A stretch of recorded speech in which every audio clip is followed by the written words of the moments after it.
ಬೆಳಗ್ಗೆ ನನ್ನ ಕ್ಷೇತ್ರದ ಕಾರ್ಯಕ್ರಮವನ್ನು ಮುಗಿಸ್ಕೊಂಡು ಈಗ ಶಿವಮೊಗ್ಗ ಮತ್ತು ನೆಕ್ಸ್ಟ್ ಭದ್ರಾವತಿ ಕಾರ್ಯಕ್ರಮ. ಹಾಗಾಗಿ ತಾವು ದಯವಿಟ್ಟು ಸಹಕರಿಸಬೇಕು. ಸುಮಾರು ಹೊತ್ತು ಮಾತನಾಡೋದಕ್ಕೂ ಸಹ ಸಮಯವಿಲ್ಲ. ತಾವು ನನಗೆ ಗೊತ್ತಿರೋ ಹಾಗೆ ಇಲ್ಲಿ ಬಂದಿರತಕ್ಕಂಥವ್ರು ತಾವೆಲ್ಲರೂ ನಿಖಿಲ್ ಕುಮಾರಸ್ವಾಮಿ ಅವ್ರನ್ನ ನೋಡಬೇಕು, ಮಾತಾಡಬೇಕು ಅನ್ನೋ ಆಸೆಯಿಂದ ತುಂಬ ಜನ ಬಂದಿದ್ದೀರಾ. ನಿಖಿಲ್ ಕುಮಾರಸ್ವಾಮಿ ಅವರು ಹೊರಟಿರ್ತಕ್ಕಂಥ ಉದ್ದೇಶ ಏನು ಅಂತ ತಮಗೆ ಚೆನ್ನಾಗಿ ಗೊತ್ತಿದೆ.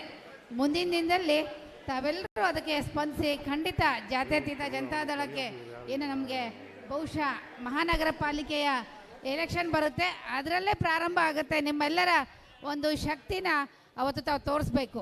ಪಕ್ಷದ ಅಭ್ಯರ್ಥಿಗಳನ್ನು ಹೆಚ್ಚಿನ ಗೆಲ್ಲಿಸ್ಕೊಂಡು ಒಂದು ಶಕ್ತಿ ತುಂಬತಕ್ಕಂಥ ಕೆಲಸ ಇಲ್ಲಿ ಬಂದಿರತಕ್ಕಂಥವ್ರೆಲ್ಲರೂ ಮಾಡಬೇಕು.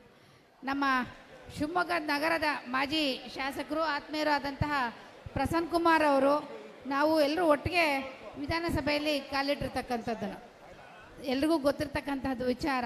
ಅವ್ರು ಸಾಕಷ್ಟು ಜನಗಳ ಮಧ್ಯೆ ಇದ್ದು ಜನರುಗಳ ಸಮಸ್ಯೆಗಳಿಗೆ ಸ್ಪಂದಿಸಿ ಕಾರ್ಯಕ್ರಮಗಳನ್ನು ಮಾಡಿರ್ತಕ್ಕಂಥದ್ದನ್ನು ನೋಡಿದಿರಿ. ಅವರು ಸಹ ಸಾಕಷ್ಟು ಆ ಸಂದರ್ಭದಲ್ಲಿ ಏಳು ಬೀಳುಗಳನ್ನು ಎದುರಿಸಿದ್ರು. ರಾಜಕೀಯವಾಗಿ 5 ವರ್ಷದ ಅಧಿಕಾರ ಸರ್ಕಾರ ಅವ್ರದ್ದೇ ಇದ್ರೂ ಭಾಳಷ್ಟು ಶಿವಮೊಗ್ಗ ನಗರದಲ್ಲಿ ಅವರು ಕಷ್ಟಪಡ್ತಕ್ಕಂಥ ಪರಿಸ್ಥಿತಿನ ತಾವು ಅತಿ ಹತ್ತಿರದಲ್ಲಿ ನೋಡಿದ್ದೀರಾ ನಗರದವರು. ತಾವೆಲ್ಲ ಮುಂದಿನ ದಿನದಲ್ಲಿ ಬರ್ತಕ್ಕಂಥ ಮಹಾನಗರ ಪಾಲಿಕೆ ಎಲೆಕ್ಷನ್ಸಲ್ಲಿ ಹೆಚ್ಚಿನ ಸಂಖ್ಯೆಯಲ್ಲಿ ಜಾತ್ಯತೀತ ಜನತಾದಳಕ್ಕೆ ಮತ ಕೊಟ್ಟು ಆಶೀರ್ವಾದ ಮಾಡಿ ಸಂಖ್ಯೆಗಳು ಭಾಳಷ್ಟು ಸಂಖ್ಯೆಗಳಲ್ಲಿ ನಮ್ಮ ಸದಸ್ಯರುಗಳನ್ನು ನಾವೆಲ್ಲರೂ ಸೇರ್ಕೊಂಡು ನೋಡಬೇಕು.